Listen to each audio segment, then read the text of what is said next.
Alright, hey guys, remember CCG back in the video, but this video will be bringing a Purrely Deck Profile, and this is post Cyberstorm Access.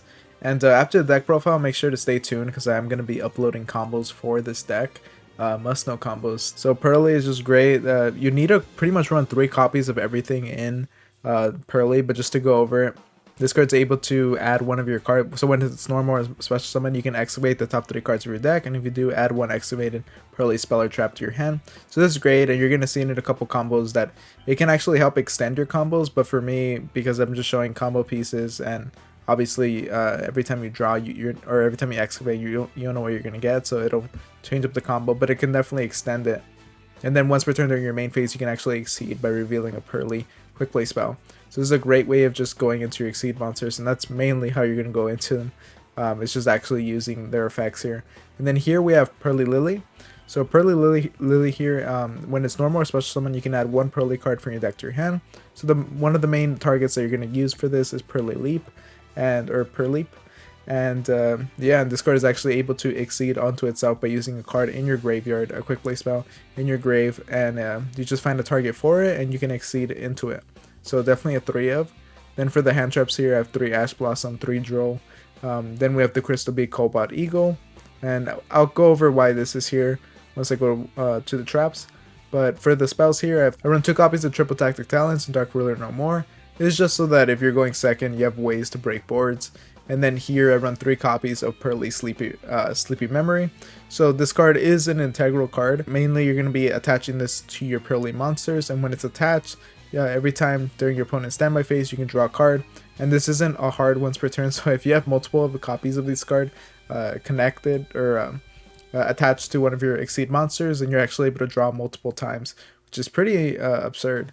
And then here we have Called by the Grave, just hand traps. 3 Purrely Pretty Memory, so this card's decent as well. It's just going to be an important way of getting your Purrely monsters out. It'll gain you 1,000 life points, and of course, it has an ignition. It gives your Purrely Exceed monster an ignition effect that lets you send 1 other card you control to the grave and target 1 card your opponent controls and attach it to this card as material, which could be relevant. It just isn't going to help for the combos. Then Purrely Delicious Memory. So the main thing about this card has the same effect of these guys. The first effect of being able to actually discard a card, and if you do special summon a level 1 Purrely monster from your deck.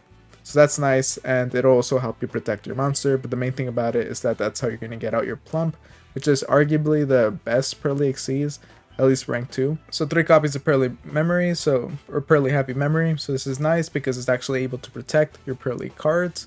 And not only that, but this is going to be an important way of special summoning out your Purrely monsters. So you can see that a lot of these have the effect of actually special summoning out your Purrely monsters at the cost of discarding, which is nice. And then here we have 3 copies of My Friend Purrely. So this card is really good just because you're able to reveal 3 Purrely cards from your deck, and because you run 3 copies of everything, this is nice just because you can basically force your opponent to give you whatever you want. So that's of course really good. And then if your opponent actually removes your Purrely Exceed monster from the field, then you can add up to 3 Purrely quick play spells with different names from your grave to your hand. So if they actually kaiju it or whatever they do to it, they're able to recycle. You're able to recycle and just set yourself up for next turn. And then here we have 2 copies of Stray Purrely Street. This is nice because you can actually give yourself the ability to make it so your Purrely monsters can't be targeted, since you're gonna usually go into Purrely Noir during your opponent's turn. And yeah, this is actually a pretty good field spell, and that's kind of leads us to Rainbow Bridge of Salvation. So this is a great discard target.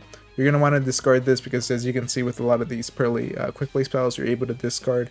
And when you discard this card, you have to add a Crystal Beast monster, and you can add a field spell. So of course, it's an easy way of just getting a free field spell. And this field spell just gives you a lot of value because during your end phase, you're actually able to target a Purrely monster and attach a Purrely quick play spell from your deck or grave to that monster as material. So Purrely Sleepy Memory is a obvious target here just so you could draw during your opponent's standby phase. And the Cobalt Eagle is also another card that you get to discard. So that's nice. It's actually not completely dead just because it gives you an extra card for you to discard. Then I have 2 copies of Purrleap. This is going to be your main target for Purrely Lily, at least for first turn. You're just able to set this card, and it gives you the ability to exceed during your opponent's turn. It's just a great target here. And for the extra deck, so Before I go to the extra deck, if you guys are enjoying the video, make sure to like, comment, subscribe, and make sure to stay tuned because I am going to be doing a combo video for Purrely's. But here I run 2 Zeus just because you're going to be able to exceed a lot in the stack. So having Zeus here is nice. Having multiple copies is always nice.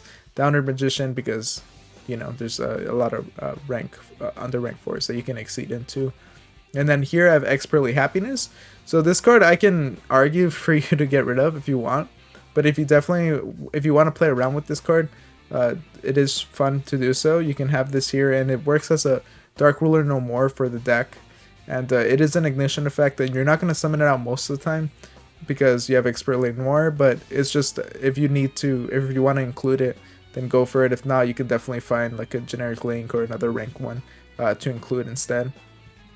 But here we have the main monster of the deck, which is Purrely Noir. This is going to be the main thing you summon out.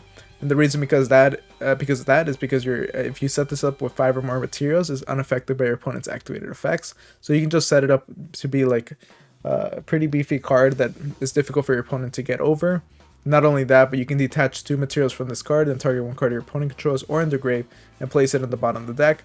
And it becomes a quick effect, obviously, because you're going to have the level 1 Purrely monster, and you're going to keep that at the end because you're going to want to make it stay as a quick effect. And the nice thing about this is that it's not a hard once per turn at all. So you can just use this multiple times, and if you can set it up with 6 materials, obviously you're going to lose out on the immunity, but being able to put 3 cards back into the bottom of the deck is extremely impressive. And then here we have Purrely Happiness. This is the only one of that I run of the smaller guys, and the reason because of that is that I think it's great if you can get a battle into this, if you can actually battle with this card, and it helps you. It serves as a spell trap removal, but doesn't destroy it. It's just gonna bounce it back, so it just makes it so you don't deal with it at that moment. And if you win, that's actually pretty great. But otherwise, your opponent's just gonna be able to play with that card the next turn. But if you're actually able to attack with this card, then that's a great way of just adding value and exceeding into a Zeus. And then here we have 2 copies of Beauty. This is an Imperm, and you're actually able to use this to change your opponent's, change the battle position of one of your opponent's monsters, which can become relevant here and there. The main card that I think is the best Purrely is Purrely Plump. The reason because of that is that you're able to target 2 spells traps in your grave and attach it to this card. So again, a lot of these cards aren't once per turn. So if you can just attach it to these guys, like if you can attach Purrely Sleepy Memory, then you're just able to draw a bunch of good times. So Plump is pretty great for that. Not only that, but when you activate a Purrely Quick Play spell, you can attach that card on the field to this card's material. Then you can banish 1 monster in the field until the end phase. So you're clearing out the board. Obviously, it's until the end phase, but you can do this 3 times. So you can clear your board up and hit pretty heavy. And then here we have generic rank 1. So Assembled Nightingale is just a great rank 1. Makes it easy to go into Zeus. Ensemble Robin is a great monster. If your opponent tries to normal or special summon, just bounce that. Then Nightmare Unicorn and IP Masquerena as the generic links. And for the side deck here, I have cards that I considered running but didn't end up running. So here we have Danger Bigfoot. You can discard this card and then being able to target 1 face-up card your opponent controls and destroy it. That makes it decent. Obviously, it's just to give you ideas that discard cards could work pretty decent in this deck. Another copy that works really well is Brow Huntsman of Dark World. And the reason because of that, most of the time you're going to be able to discard this really easily. And if you do, you're able to draw a card. So that's an easy way of just being able to draw a bunch of cards. And yeah, just get a lot of value out of this. Then a 3rd copy of the Rainbow Bridge of Salvation. Just because if you want to increase the consistency, because you're going to see in the combo video, but this card is actually really great and helps you establish a very powerful board that makes it difficult for your opponent to break. But yeah, let me know what you guys think about the deck profile, and make sure to stay tuned because there is going to be the combo video coming out real soon. So make sure to like, comment, subscribe, and all that, and I'll see you guys next time. Thank you for watching.